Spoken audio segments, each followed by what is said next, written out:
یہ مضامین جو آئے ہیں سورہ مبارکہ میں وہ جو عام مکی صورتوں کے مضامین ہیں، وہی رد و قضا، وہی ان کے ساتھ گفتگو مشرکین کے ساتھ، کفار کے ساتھ. لیکن اب اس صورت کا اقامت دین جو اس کا جو اصل جو ایکسس ہے، اس کا جو عمود ہے، اس کے اعتبار سے دوسرا نہایت اہم مقام اب آ رہا ہے. 8 آیات ہیں. اقامت دین کی جد و جہد کرنے والوں میں کیا اوصاف ہونے چاہیے؟ اگر یہ اوصاف نہیں ہوں گے تو وہ اقامت دین کی جد و جہد نہیں کر سکیں گے. تو یہاں پر نقشہ کھینچا جا رہا ہے اس سیرت کا، اس کردار کا، کہ جو لوگ یہ طے کر لیں کہ ان صلاتی و نسکی و محیای و مماتی للہ رب العالمین، جو اصولی طور پر ایک عزم کر لیں کہ اب ہمیں اپنی بہترین توانائیاں اور قوتیں صرف کرنی ہے اللہ کے دین کو قائم کرنے کے لیے، تو ان کے اندر کیا اوصاف پیدا ہونے چاہیے. وہ جو علامہ اقبال کا ایک بڑا سادہ سا شعر ہے، ہو صداقت کے لیے جس دل میں مرنے کی تڑپ، پہلے اپنے پیکرے خاکی میں جاں پیدا کرے. تو یہ اوصاف اپنے اندر پیدا کرو تاکہ تم اقامت دین کی جد و جہد کے لیے واقعتاً موضوع ہو سکو. پہلی بات، فما اوتیتم من شیء فمتاع الحیات الدنیا، جو شے بھی تمہیں دنیا میں دی گئی ہے بس وہ دنیا کی زندگی کا ساز و سامان ہے، برتنا ہے. وما عند اللہ خیر و ابقا، اور جو کچھ اللہ کے پاس ہے وہ خیر ہے اور باقی رہنے والا ہے. للذین آمنوا وعلی ربہم یتوکلون، ان لوگوں کے لیے کہ جو ایمان رکھتے ہو اور اللہ پر، اپنے رب پر توکل کریں. یعنی پہلی بات یہ کہ دنیا و ما فیہا سے ان کا قلبی تعلق جو ہے وہ اس طرح کا ہو جائے کہ اس کی کوئی اہمیت اور وقت ان کے دل میں نہ رہے، اور انہیں یقین ہو جائے کہ اصل میں ہمارا مطلوب آخرت ہے، ہمیں جو چاہیے وہ آخرت ہے، اور اس کی طلب ان کے دل کے اندر راسخ ہو چکی ہو. جب تک یہ بے رغبتی نہیں ہوگی دنیا سے، اگر کہیں بھی یہ دنیا کی محبت جو ہے کہیں وہ لگی ہوئی ہے، پھانس آپ کے دل میں چبھی ہوئی ہے، تو ہو سکتا ہے کہ وہ کہیں اڑنگا لگائے گی اور آپ جو ہے اپنے خیال میں تو بڑی ترقی کر رہے ہیں اقامت دین کی جد و جہد میں، لیکن کہیں وہ ایسی اڑنگا لگائے گی کہ اوندھے منہ نیچے گریں گے. پہلا فیصلہ یہ ہے کہ آدمی طے کر لے کہ میں طالب آخرت ہوں یا طالب دنیا ہوں. اور نمبر 2 یہ کہ توکل اللہ پر. یہ ایک آیت کے اندر یہ 2 شرطیں آئی. اب آگے چلیے.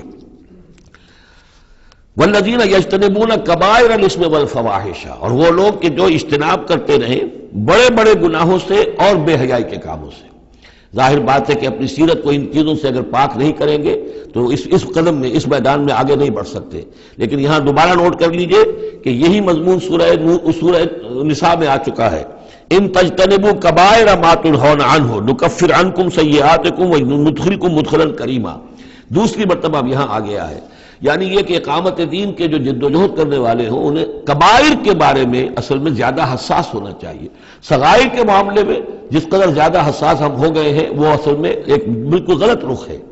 صغائر کے بارے میں کم اور کبائر کے بارے میں ہو. اصل صغائر تو از خود بھی ان الحسنات یذهبن السیئات، جو نیکیاں ہم کرتے ہیں اس سے خود بخود بھی وہ ایسے صغیرہ گناہ جو ہے معاف ہوتے چلے جاتے ہیں.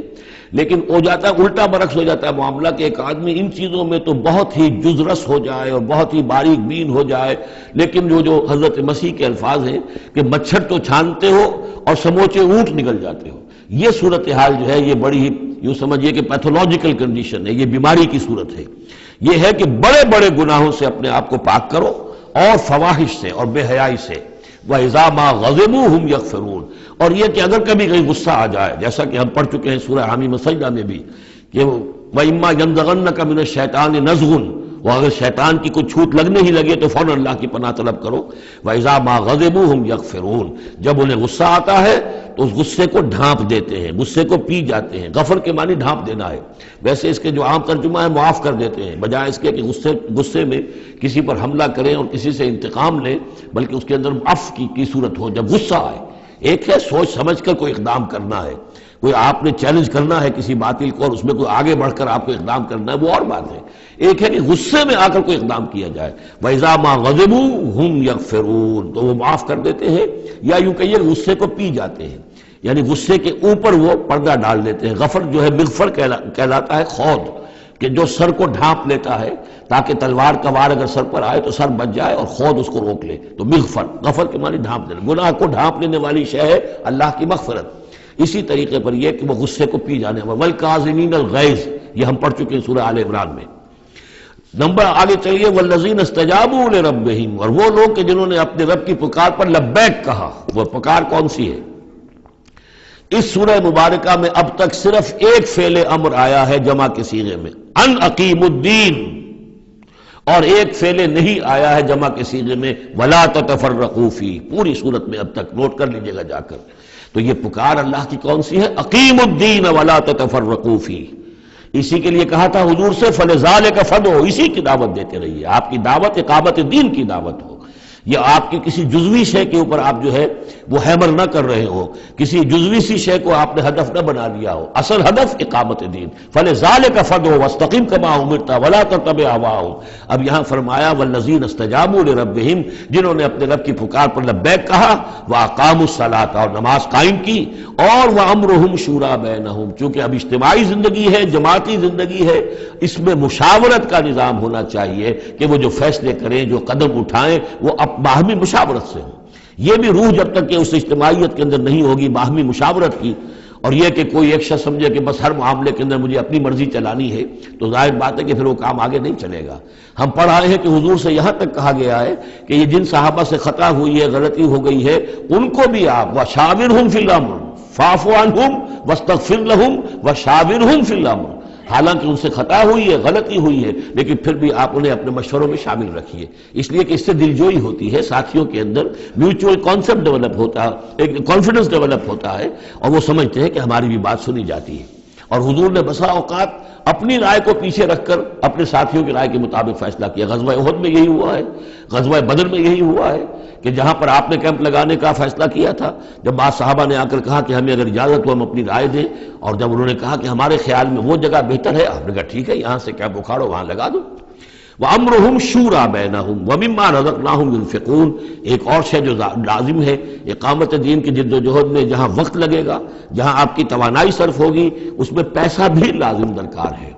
وہ دعوت دین کا کام ہو، اقامت دین کی جد و جہد ہو. وَمِمَّا رَزَقْنَاهُمْ يُنْفِقُونَ، یہ انفاق کا مضمون آ گیا، اور جو کچھ کہ ہم نے انہیں دیا ہے اس میں سے وہ انفاق. یہ میں پچھلی نشست میں عرض کر چکا ہوں کہ قرآن حکیم میں جو صورتوں کے عمود ہوتے ہیں، ظاہر بات ہے کہ اس پر تدبر کرنا پڑتا ہے کہ اصل اس سورہ مبارکہ کا مرکزی مضمون کیا ہے. بہت سے مضامین تو کتابا متشابہن، بہت سے مضامین جو ہیں مکی صورتوں کے ایک دوسرے سے مشابہ ہیں، کافی چیزیں جو ہیں دہرا کر آتی ہیں، ذرا مختلف الفاظ میں، مختلف اسالیب میں. تو سورہ شورى کا جو عمود ہے وہ ہے اقامت دین. اس کے اعتبار سے جو اہم ترین آیات اس کی ہیں ان کو ایک دفعہ پھر گن لیجئے. آیت نمبر 10 آئی تھی وَمَا اخْتَلَفْتُمْ فِيهِ مِنْ شَيْءٍ فَحُكْمُهُ إِلَى اللَّهِ. حاکمیت اللہ کی ہے، حکم دینے کا اختیار اس کا ہے. یہ تقریباً وہی بات ہو گئی جو سورہ یوسف میں ہم دیکھ چکے. حضرت یوسف نے کیا کہا تھا اپنے جیل کے ساتھیوں سے؟ ان الحکم الا للہ ذالک الدین القیم.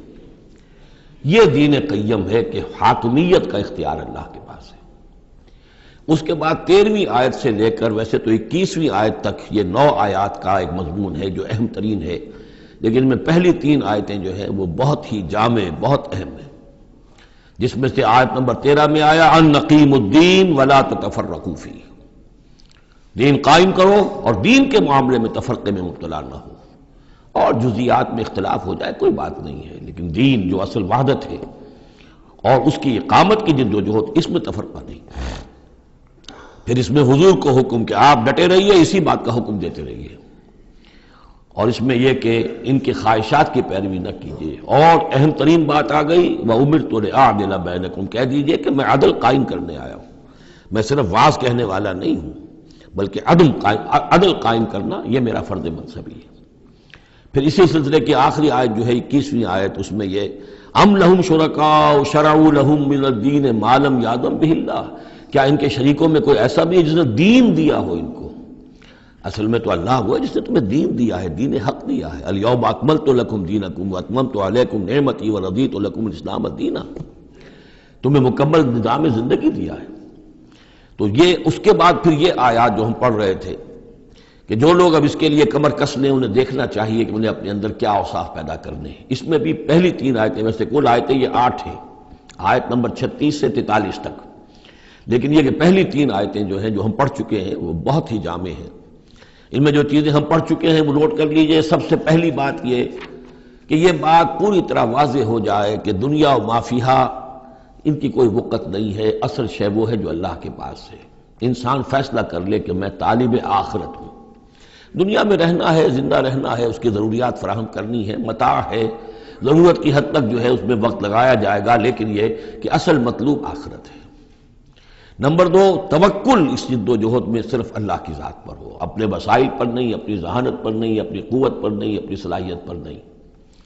نمبر تین، جو کبیرہ گناہ ہیں ان سے انسان بالکل مجتنب ہو، ان میں سے کسی میں ملوث نہ ہو، فحش سے بالکل اپنے آپ کو پاک رکھے، اور پھر یہ کہ وہ غصے کو اپنے قابو میں رکھے۔ وَإِذَا مَا غَضِبُوا هُمْ يَغْفِرُونَ۔ اس کے بعد اب وہ اللہ کی اس پکار پر جب لبیک کہتا ہے، اس کے لیے جد و جہد کرنے کے لیے وہ فیصلہ کر لیتا ہے، وَالَّذِينَ اسْتَجَابُوا لِرَبِّهِمْ، اور اس کے لیے پھر اللہ تعالیٰ کی ساتھ ایک قلبی رشتہ قائم رکھنے کے لیے التزام نماز، وَأَقَامُوا الصَّلَاةَ وَأَمْرُهُمْ شُورَىٰ بَيْنَهُمْ، اور پھر مشاورت کا انتظام، اور آخری بات یہ کہ جو کچھ اللہ نے دیا اسے لگا دینا، کھپا دینا، جہاد بالمال۔ تین آیتوں میں اتنی باتیں ہیں کہ جو سامنے آئی ہیں، اور یہ مکی صورت ہے، یعنی یہ سمجھیے کہ جو کچھ مدنی دور میں آ کر پھر صحابہ کرام کی طرف سے جو جو چیزیں ظاہر ہوئی ہیں، اس کے لیے گویا کہ یہ ہے تمہید، یہ میدان تیار کیا گیا ہے، ان کو اس کے لیے ذہناً جو ہے پوری طریقے سے تیار کر لیا گیا ہے مکی صورتوں میں۔